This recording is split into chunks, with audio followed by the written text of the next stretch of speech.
السلام علیکم، آداب، تامل ارشاد خبرنامہ میں آپ کا خیر مقدم۔ شروعات میں ہیڈ لائنز پر ایک نظر۔ لیفٹیننٹ گورنر نے نشہ مکت جموں کشمیر ابھیان کے تحت 100 روزہ مہم کی تیاریوں کا جائزہ لیا۔ منشیات کی آمد نوجوانوں کے مستقبل کو خطرے میں ڈالنے کی ایک بین الاقوامی سازش۔ منوج سنہا۔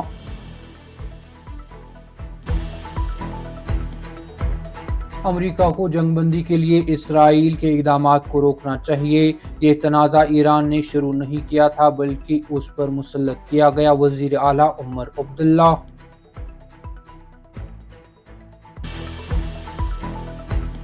بس اسٹینڈ کپواڑہ میں دوران شب آگ کی ہولناک واردات، 3 بسیں مکمل طور پر جل کر خاکستر جبکہ 3 کو جزوی نقصان۔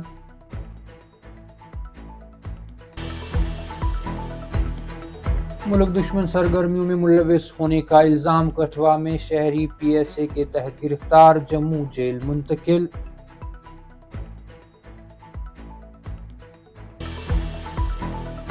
اور پنچایتی اور بلدیاتی انتخابات کے لیے بھرپور تیاری کی ضرورت، موجودہ چیلنجوں کا مقابلہ کرنے تینوں خطوں کا متحد ہونا لازمی، ڈاکٹر فاروق عبداللہ۔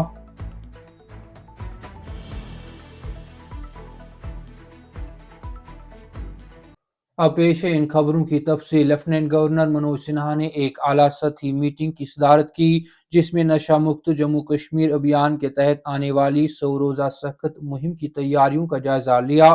اس مہم، جس کا مقصد یونین ٹیریٹری سے منشیات کے استعمال کو ختم کرنا ہے، کو بہت زیادہ اثر والے بیداری پروگراموں کی ایک سیریز کے ذریعے نشان زد کیا جائے گا۔ لیفٹیننٹ گورنر 11 اپریل 2026 کو ایم اے اسٹیڈیم جموں سے ایک میگا پد یاترا کو جھنڈی دکھا کر روانہ کریں گے، جس کے بعد مئی کے پہلے ہفتے میں سری نگر میں اسی طرح کے بڑے پیمانے پر آغاز کیا جائے گا۔ اس دوران لیفٹیننٹ گورنر نے طلباء اور نوجوانوں، N C C, N S S, scouts and guides, رضاکاروں، سول سوسائٹی کی تنظیموں، سیاسی جماعتوں، عوامی نمائندوں اور عام لوگوں کی زیادہ سے زیادہ رسائی اور بیداری کے لیے عوامی سطح پر عوامی شرکت پر زور دیا۔ مشرق وسط میں جاری جنگ بندی کی کوششوں کی کامیابی کو یقینی بنانے کے لیے امریکہ کو اسرائیل کے اقدامات پر روک لگانے کی ضرورت ہے کی بات پر زور دیتے ہوئے وزیر اعلیٰ عمر عبداللہ نے کہا کہ یہ تنازع ایران نے شروع نہیں کیا تھا بلکہ اس پر مسلط کیا گیا تھا۔ سری نگر کے ایس کے آئی سی سی میں ایک تقریب کے حاشیے پر میڈیا نمائندوں سے بات کرتے ہوئے وزیر اعلیٰ عمر عبداللہ نے کہا کہ مشرق وسط میں جاری جنگ بندی کی کوششوں کی کامیابی کو یقینی بنانے کے لیے امریکہ کو اسرائیل کے اقدامات پر روک لگانے کی ضرورت ہے۔ وزیر اعلیٰ عمر عبداللہ نے بڑھتی ہوئی کشیدگی بالخصوص لبنان میں اسرائیل کے اقدامات پر تشویش کا اظہار کیا۔ انہوں نے کہا کہ اگر جنگ بندی ناکام ہوتی ہے تو اس کی ذمہ داری اسرائیل پر عائد ہوگی۔ انہوں نے مزید کہا کہ امریکہ کو اپنے اقدامات پر لگام ڈالنے کے لیے اقدامات کرنا ہوں گے۔ بس اسٹینڈ کپواڑہ میں اس وقت سنسنی کا ماحول پھیل گیا جب بدھ اور جمعرات کی درمیانی رات کو اسٹینڈ میں ایک بس میں اچانک آگ نمودار ہوئی۔ نمائندے نے شاہدین کا حوالہ دیتے ہوئے بتایا کہ آگ ایک بس میں نمودار ہوئی، جس کے بعد مقامی لوگوں نے موقع پر پہنچ کر محکمہ فائر اینڈ ایمرجنسی کو مطلع کیا۔ انہوں نے کہا کہ جب تک آگ بجھا لیا گیا تب تک 3 بسیں مکمل طور پر جل کر خاکستر ہو گئی جبکہ 3 کو جزوی نقصان پہنچا۔ محکمہ فائر اینڈ ایمرجنسی سروس کے ایک سینئر عہدیدار نے اس کی تصدیق کرتے ہوئے بتایا کہ بدھ اور جمعرات کی درمیانی رات کو ضلع فائر کنٹرول روم کپواڑہ کو آگ لگنے کی اطلاع دی گئی کہ کپواڑہ میں بس اسٹینڈ پر ایک زبردست آگ لگ گئی۔ انہوں نے کہا کہ پہنچنے پر فائر عملے نے دیکھا کہ 6 بسیں مکمل طور پر آگ کی لپیٹ میں ہیں۔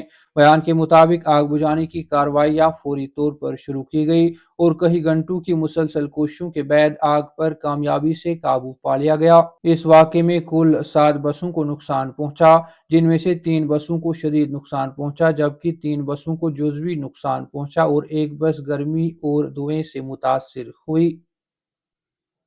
پنچایتی اور بلدیاتی انتخابات کے لیے بھی بھرپور تیاری کی ضرورت پر زور دیتے ہوئے نیشنل کانفرنس کے صدر ڈاکٹر فاروق عبداللہ نے کہا کہ موجودہ چیلنجوں کا مقابلہ کرنے تینوں خطوں کا متحد ہونا لازمی ہے۔ تفصیلات کے مطابق National Conference head quarter Nawai Subah complex میں ایک پروکار تقریب منعقد ہوئی جس کی صدارت پارٹی صدر ڈاکٹر فاروق عبداللہ نے کی۔